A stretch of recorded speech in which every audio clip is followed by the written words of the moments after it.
Guys, aku nak tanyalah, selalunya bila korang buka TV dekat rumah kan, korang memang tengok TV tu macam berita, sitcom, movie mingguan ataupun korang sebenarnya buka YouTube? Jangan lupa untuk bagi jawapan di ruangan komen bawah ni ya. Hai semua, Assalamualaikum, selamat datang ke Bulletin Gadget edisi yang terakhir sekali bagi bulan 5 ini. Macam biasa, aku Firdaus, host kegemaran korang, dan tanpa buang masa, jom kita lihat berita-berita yang menarik.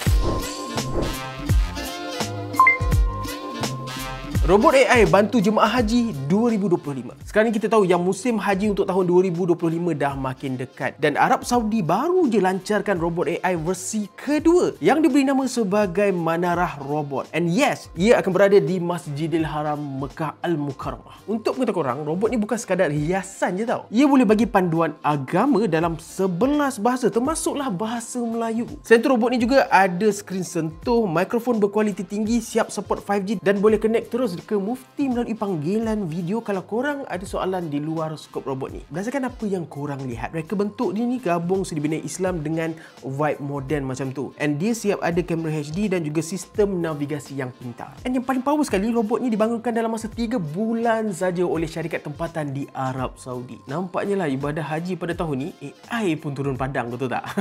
Bandaraya Kuala Lumpur masuk ranking dunia teknologi. Ibu kota negara kita, Kuala Lumpur, akhirnya masuk dalam senarai top 100 kluster sains dan teknologi terbaik dunia menurut laporan Global Innovation Index 2024. And ini adalah kali pertama tau Kuala Lumpur tersenarai. Dan sekarang ni Kuala Lumpur berada di tangga 93 sebaris dengan bandar-bandar besar seperti Tokyo, Seoul, San Francisco dan banyak lagi. Antara sebab utamanya adalah peningkatan data paten dan juga penyelidikan hasil ketepatan geokod dan juga penyumbang besar dari 2 nama tempatan iaitu MIMOS yang banyak mohon paten dalam semikonduktor dan juga Universiti Malaya yang merupakan penerbit saintifik terbesar di rantau ini. Kalau diikutkan berita ni memang besar tau. Ini bukan ranking suka-suka. Nampaknya Kuala Lumpur sekarang ni dah berdiri sebaris dengan bandar-bandar besar dalam Liga Inovasi Global. Apple lompat terus ke iOS 26. Untuk pengetahuan korang kat luar sana yang merupakan peminat dan juga pengguna produk Apple, Apple dijangka membuat rombakan besar untuk sistem operasinya, termasuklah dari segi penjenamaan nama. Lepas ni tak ada lagi iOS 19 kerana Apple akan guna nombor mengikut tahun, bukan nombor mengikut versi macam sekarang ni. Mengikut laporan daripada Bloomberg, Apple akan tukar semua sistem operasi mereka jadi iOS 26, iPadOS 26, macOS 26, watchOS 26, tvOS 26 dan juga visionOS 26. Langkah ini adalah untuk menyeragamkan jenama, memudahkan pengguna dan pembangun faham versi manakah yang paling terkini daripada Apple. Rombakan ini juga dikatakan selari dengan rekaan semula menyeluruh untuk seluruh ekosistem Apple dari iPhone hinggalah ke Vision Pro. Untuk pengetahuan anda di luar sana, rombakan ini akan diumumkan secara rasmi ketika WWDC 25 diadakan pada 10 Jun nanti. Pengguna ChatGPT meletup di Asia Tenggara. Sempena sidang kemuncak ASEAN ke-46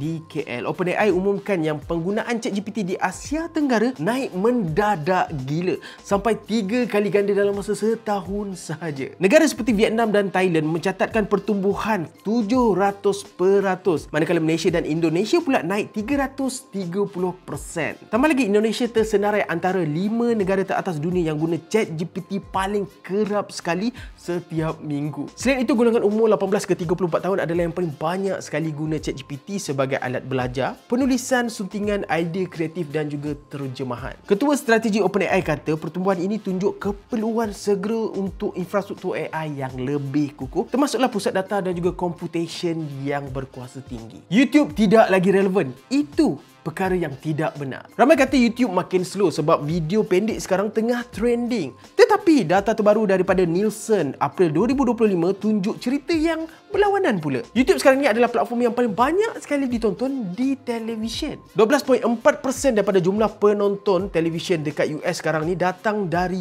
YouTube. Tinggi gila weh kalau diikutkan. Sementara itu, peratusan tersebut adalah lebih tinggi kalau dibandingkan dengan Disney Plus dan juga Netflix. Dan untuk pengetahuan orang, ini adalah bulan ketiga berturut-turut di mana YouTube kekal di tangga teratas. Tapi apa sebab dia? Senang je, sebab YouTube ni dia ada semua. Dari video pendek, video panjang, live stream, konten pendidikan, hiburan, gaming, semuanya ada. Betul tak? Lepas tu korang boleh tengok video ataupun konten dalam resolusi yang tinggi macam UHD ataupun 2K untuk streaming game. Nampaknya dalam industri ataupun dunia on demand, YouTube nampaknya masih kekal menjadi pilihan yang terbanyak di kalangan pengguna. Nampaknya kita dah sampai penghujung video Wiser bagi Buletin Gadget edisi yang terakhir sekali bagi bulan Mei ini. Dan seperti biasa, aku harap korang kat luar sana sedikit sebanyak dapat input dan juga insight akan apa yang berlaku di sekeliling kita untuk sepanjang minggu ini, sama ada di luar negara ataupun di dalam negara. Dan seperti biasa, korang bebas untuk like, comment, share dan juga subscribe. Tiada sebarang pasangan daripada kami di Wiser, namun pastikan aku jumpa lagi korang dalam video Wiser yang seterusnya. Itu saja daripada aku, Firdaus. Assalamualaikum. Bye-bye.